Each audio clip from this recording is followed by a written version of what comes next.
नमस्कार, नमस्ते बिहार में राहुल ओझा आपके साथ और मैं हूं रुचिका राज आपके साथ। जीएसटी काउंसिल की बैठक में फैसला हुआ है। फैसले की वित्त मंत्री ने जानकारी दी है। क्या क्या फैसला हुआ है वो बताते हैं। तो कैंसर की दवाओं पर जीएसटी घटा दी गई है, यानी कि कैंसर की दवा जो है आप कम रेट में ले सकेंगे।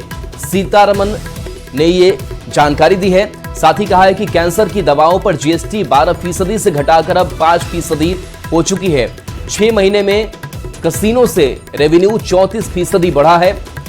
स्वास्थ्य बीमा पर जीएसटी का फैसला नवंबर में होगा। जीवन बीमा पर जीएसटी घटाने का फैसला अगली बैठक में होगा। बीमा पर जीएसटी के लिए ग्रुप ऑफ मिनिस्टर्स गठित किए गए हैं। जीओएम स्वास्थ्य बीमा जीएसटी की समीक्षा करेगा। बिहार के डिप्टी सीएम के नेतृत्व में समीक्षा की जाएगी। नवंबर में होने वाले जीएसटी काउंसिल की बैठक में यह निर्णय होगा। नमकीन पर जीएसटी 18% से घटाकर अब 12% कर दी गई है।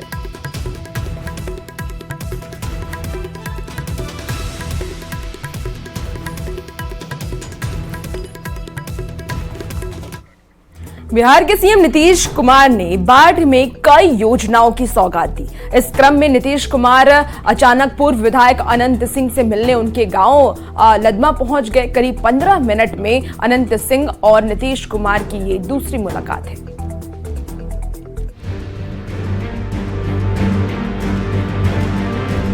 इस तस्वीर को देखिए। बिहार के सीएम नीतीश कुमार और उनके पीछे जेडीयू नेता और केंद्रीय मंत्री ललन सिंह और साथ में काला चश्मा लगाए मोकामा के पूर्व विधायक अनंत सिंह। कहते हैं तस्वीरें सब कुछ कह देती हैं। इस तस्वीर को लेकर भी बिहार में चर्चा का बाजार गर्म है। खैर, पहले ये जान लीजिए कि यह तस्वीर अनंत सिंह के गांव लदमा की है। मुख्यमंत्री नीतीश कुमार बाढ़ में कई योजनाओं की सौगात देने पहुंचे थे। सीएम ने कई योजनाओं की सौगात दी, कई योजनाओं का निरीक्षण किया और वापस लौटते समय अचानक सीएम का काफिला पूर्व विधायक अनंत सिंह के गांव लदमा की ओर मुड़ गया। यहां दोनों नेताओं की मुलाकात हुई। काफी देर तक बात हुई और अब सबके मन में ये सवाल उठ रहा है कि मुलाकात हुई तो क्या बात हुई। लोग अभी इस सवाल का जवाब ढूंढने में लगे हैं, लेकिन बात इससे भी आगे की है। सीएम नीतीश कुमार और अनंत सिंह की 15 दिन के अंदर ये दूसरी मुलाकात है। इससे पहले 26 अगस्त को भी अनंत सिंह ने सीएम नीतीश कुमार से मुलाकात की थी। अब चर्चा का बाजार गर्म है कि अनंत सिंह 2025 में विधानसभा का चुनाव लड़ सकते हैं। वैसे पिछले कुछ दिनों से अनंत सिंह नीतीश कुमार के जबरा फैन बने हुए हैं। अनंत सिंह खुलकर कहते रहे हैं कि नीतीश कुमार जैसा सीएम न पैदा हुआ था और न होगा। नीतीश जी के जोड़ा ने कोई मुख्यमंत्री पैदा लिया और बिहार में पैदा लेगा, हमारा हिसाब से पैदा नहीं लेगा। लालू सरकार देखते देते हमारा बात नहीं करते। तो आप लोग को उमरिया जो कम है ना, देखबे नहीं किए लीला। मुर्का बड़ा किडनैप होता था, जो मोड़ी कबाड़ता है ना, और 4 बेटा दिल्ली में नौकरी करता था और बाप के यहाँ उठा लेता था। बिहार में छोटे सरकार के नाम से चर्चित अनंत सिंह और बिहार के सीएम नीतीश कुमार की ये मुलाकात उस दौर में हुई है जब नीतीश कैबिनेट के मंत्री अशोक चौधरी ने भूमिहार जाति को लेकर एक बयान दिया था, जिसके बाद बिहार का सियासी पारा चढ़ गया था और दूसरी पार्टी के साथ ही जेडीयू के भूमिहार नेताओं की भी नाराजगी खुलकर सामने आ गई थी। न्यूज़ 18 के लिए बाढ़ से अनिरुद्ध के साथ ब्यूरो रिपोर्ट। नेता प्रतिपक्ष तेजस्वी यादव के कार्यकर्ता संवाद कार्यक्रम का आगाज आज से होने जा रहा है। सोमवार की देर रात को वे समस्तीपुर के लिए रवाना हुए। समस्तीपुर में वे स्थानीय पार्टी के पदाधिकारियों, प्रकोष्ठ के अध्यक्ष, प्रखंड एवं पंचायत स्तर के कार्यकर्ताओं से संवाद करेंगे। पहले चरण में 4 जिलों समस्तीपुर, दरभंगा, मधुबनी और मुजफ्फरपुर में कार्यकर्ता संवाद कार्यक्रम का आयोजन किया गया है।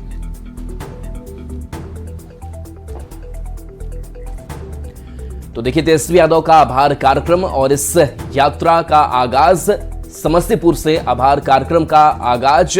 और ऐसे में पहले चरण की अगर बात करें तो 4 जिले इसमें शामिल हैं। इन 4 जिलों का दौरा तेजस्वी यादव करेंगे और इस यात्रा को लेकर के सियासत भी हो रही है।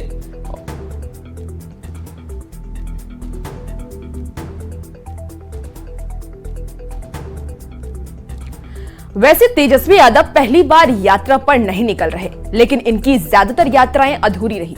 आइए हम जानते हैं कि तेजस्वी यादव कब कब कौन कौन सी यात्रा पर निकले हैं। तो एक एक करके आपको हम इस पूरी यात्रा की तस्वीरें भी दिखाएंगे और समझाने की कोशिश करेंगे। 2018 में तेजस्वी यादव ने बेटी बचाओ साइकिल मार्च निकाली। 2018 में ही तेजस्वी संविधान बचाओ न्याय यात्रा पर निकले। फिर फरवरी 2020 में बेरोजगारी यात्रा पर निकले। इसी साल फरवरी मार्च में तेजस्वी जन विश्वास यात्रा पर निकले और अब एक बार फिर बिहार की यात्रा पर निकलने वाले हैं। लेकिन तेजस्वी की ज्यादातर यात्रा अधूरी रही। फिर भी अगर तेजस्वी यादव पर यात्रा पर निकलते हैं तो ये समझना जरूरी है कि तेजस्वी किसकी राह पर चल रहे हैं, क्योंकि यात्रा के सहारे राजनीति आरजेडी की परंपरा नहीं रही है। ये नीतीश कुमार की सियासत का तरीका है।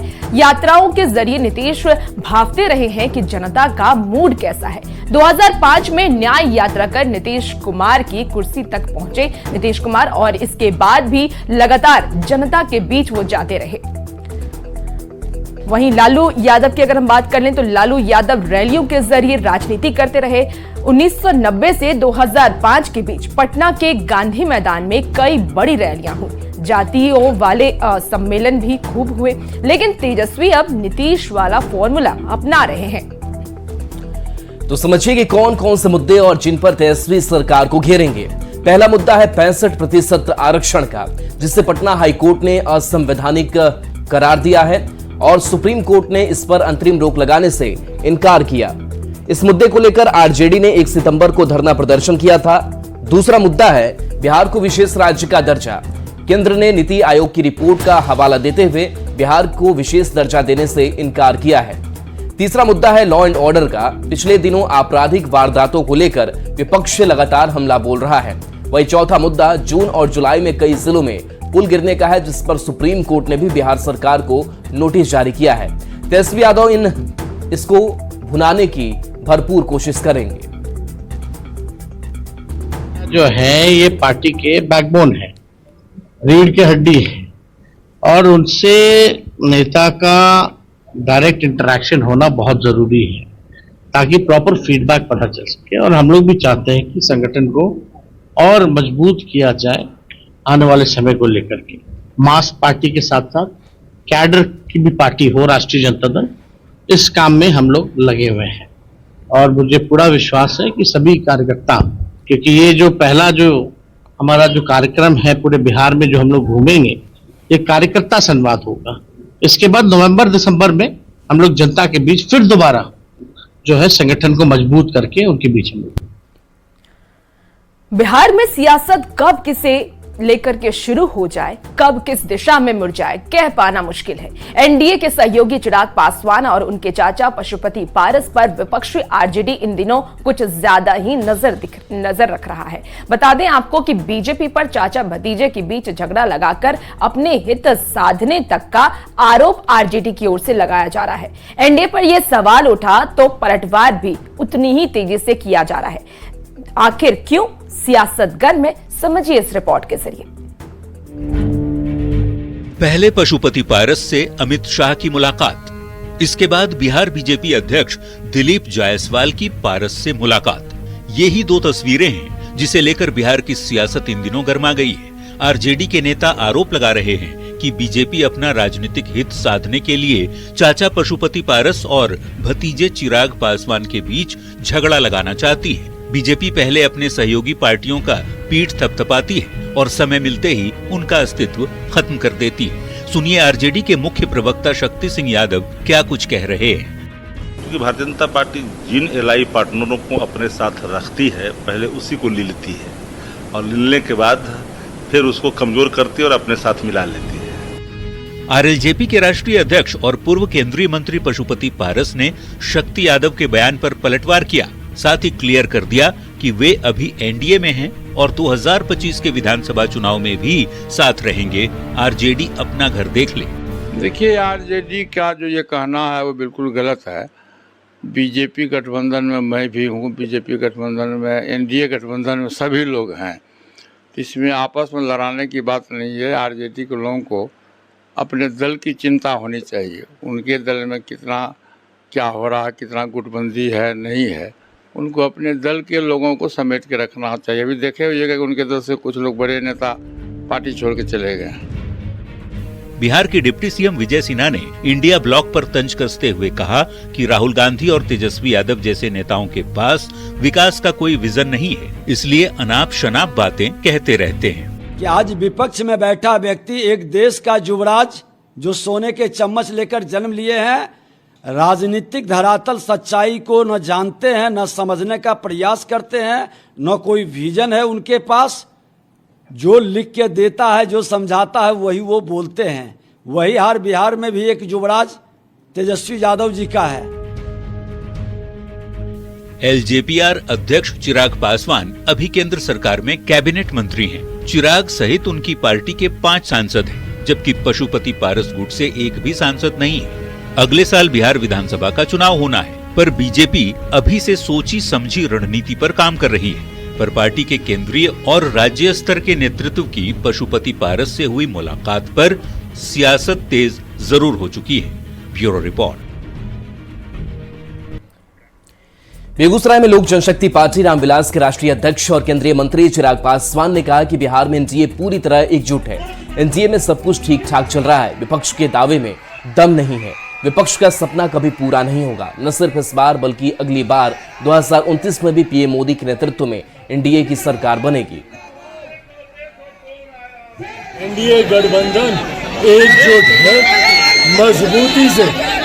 न सिर्फ ये 5 साल, न सिर्फ अगले विधानसभा के बाद हम लोग एनडीए की सरकार बनाएंगे, न सिर्फ ये 5 साल का कार्यकाल हम लोग पूरा करेंगे, बल्कि 2029 में भी एनडीए गठबंधन ऐसे ही चुनाव लड़ेगा और 29 की सरकार भी प्रधानमंत्री नरेंद्र मोदी जी के नेतृत्व में ही बनेगी। अमेरिका के टेक्सास से राहुल गांधी ने आरएसएस और प्रधानमंत्री मोदी पर बड़ा हमला किया है।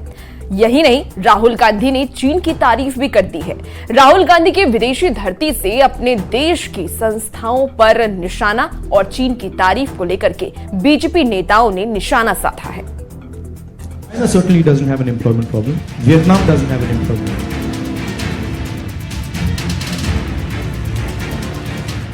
ये लगता है चाइना के पैसे पर पलते हैं।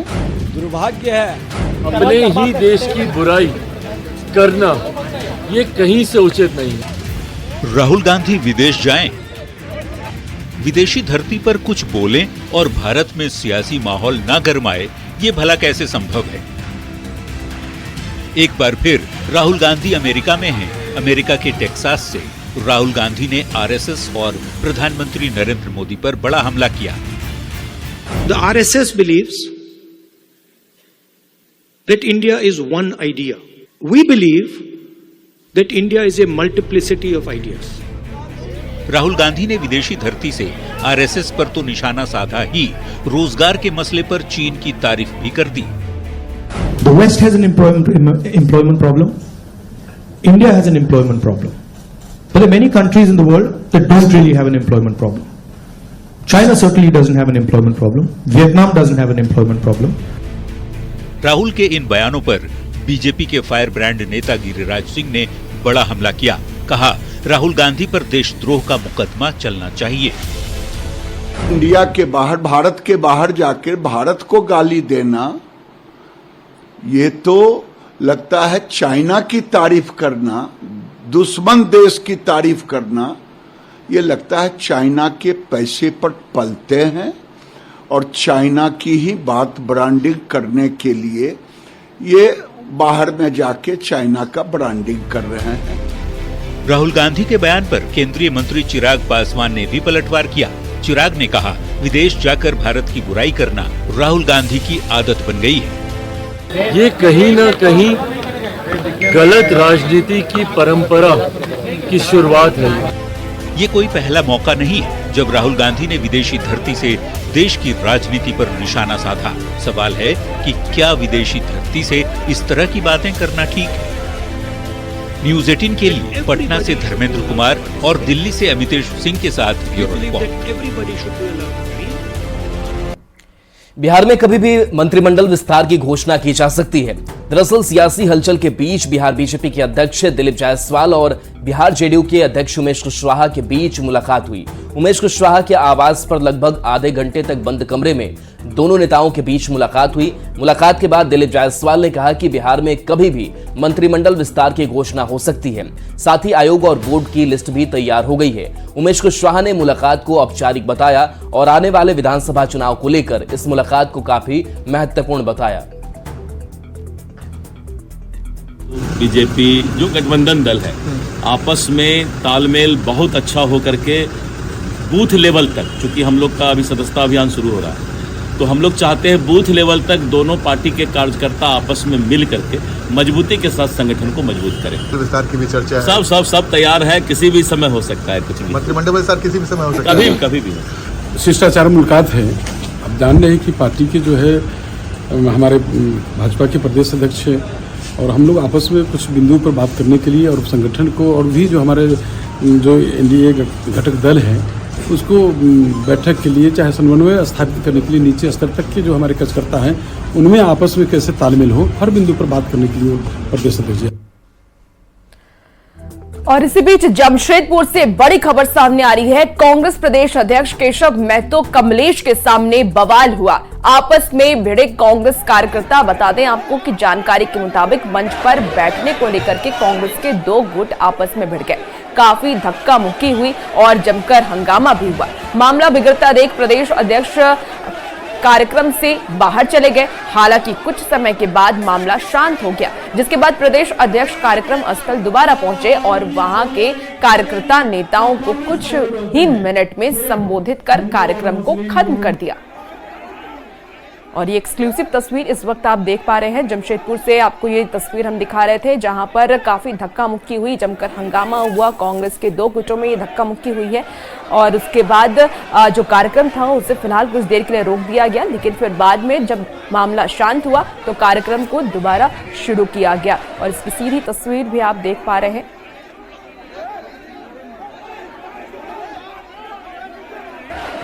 मंच पर बैठने को लेकर के आपस में दो गुट भिड़ गए। एकदम किनारे से मोटरसाइकिल से चाहे जैसे भी हो, लोग पैदल भी हर जगह पर हम लोग तैयार थे वेलकम के लिए। झंडा पताका कर रहे थे। अब यहाँ आए तो यहाँ उन्होंने पहले सब फूल है ऊपर नीचे, अब वे लोग आ गए तो ऑटोमेटिकली थोड़ा बहुत तो मेला हो गया। खबर पटना सिटी से है, जहां भगवान गणेश की प्रतिमा विसर्जन के दौरान 5 युवक गंगा नदी में डूब गए। घाट पर मौजूद स्थानीय लोगों की मदद से 3 युवक तैरकर बाहर निकल गए, जबकि 2 युवक नदी की तेज धार में बह गए। मौके पर पहुंची पुलिस की टीम स्थानीय गोताखोरों के सहयोग से तलाश में जुट गई है। अभी तक दोनों युवक का शव बरामद नहीं हो सका है। डूबे युवकों की पहचान अंशु कुमार और फेकन महतो के रूप में हुई है। बताया जा रहा है कि दमराही घाट पर प्रतिमा विसर्जन के दौरान गहराई का अंदाजा नहीं मिल पाया था, जिसकी वजह से वे डूबने लगे। माल सलामी थानाध्यक्ष ने इस टीआरएफ के सहयोग से तलाशी अभियान शुरू करने की बात कही है। घटना के बाद से गंगा नदी में डूबे दोनों युवकों के परिवार में कोहराम मचा है। यहाँ पर गणेश पूजा था, विसर्जन था। आज पुलिस लोग बोला कि गांव में बोला कि आज ही उठ जाना चाहिए, नहीं तो सब हम लोग का प्रोग्राम था कि कल उठेगा, आज ही उठवा दिया सब मिलकर। पुलिस बोला, प्रशासन 112 आया, वही साथ में यहाँ पर भी आया। यहाँ पर आकर भी यहाँ तक आया है, प्रशासन मारते आया है सबको। तब मार के डर से बचाने वाला को भी मार रहा था। बताइए, 3 गो तैरने वाला था, 2 बिना तैरने वाला था, वो डूब गया। और तीनों कोशिश किया बचाने का, बाकी कोई फायदा नहीं हुआ। पुलिस प्रशासन मारने लगा सब मिलकर। यहाँ पर तो भीड़ देख रहे हैं, डूब गया सो माने आए हैं देख रहे हैं। कितना लोग डूबा था? 2 आदमी डूबा था। मतलब कुल केट था? 5 था। 5 गो था, उसमें 3 गो निकल गया। हाँ, और 2 गो डूब बैठे।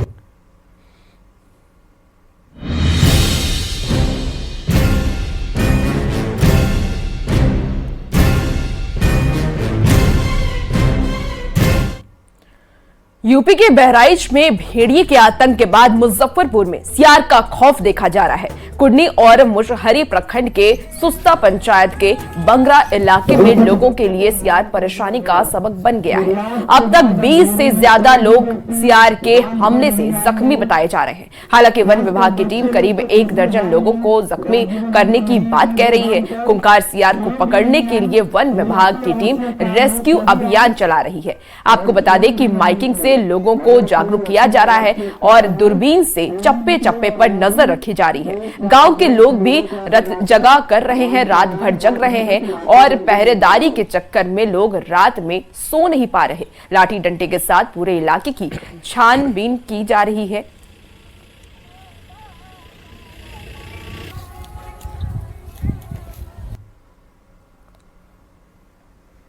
मुजफ्फरपुर में सियार का आतंक लगातार जारी है। शेरपुर पंचायत और आसपास के कई गांव में लगातार सियार ने कई लोगों पर हमला किया है। अब तक 20 से अधिक लोग जख्मी हो चुके हैं। वही वन विभाग की टीम जो है लगातार पड़ताल में है और वैसे सियार की पड़ताल की जा रही है जो लगातार हमलावर है तमाम क्षेत्रों में। अब देखेंगे इस वक्त माधोपुर सुस्ता में किस तरीके से जो बांध है वहां पर वन विभाग की टीम जो है वह दूरबीन से पड़ताल कर रही है। दूर दूर तक नजर रखी जा रही है। गाड़ी के माध्यम से हॉर्न के माध्यम से लोगों को सूचना दी जा रही है। लोगों को अलर्ट किया जा रहा है कि देर शाम में इधर की तरफ न निकले क्योंकि जो सियार है वो लगातार हमला कर रहा है। लोगों को अलर्ट किया जा रहा है। प्रचार प्रसार के माध्यम से लोगों को अलर्ट किया जा रहा है। तमाम जगहों पर जो है वह केज लगाए गए हैं। अब देखेंगे कि ये तमाम क्षेत्र जो है ऐसी जगह पर इसी तरीके के पिंजरे जो केज है वह लगाए गए हैं। ये हमारा 7 पिंजरा लगा हुआ है। 2-3 पिंजरा स्टैंड बाय है क्योंकि सियार का जो अज्ञात पशु है उस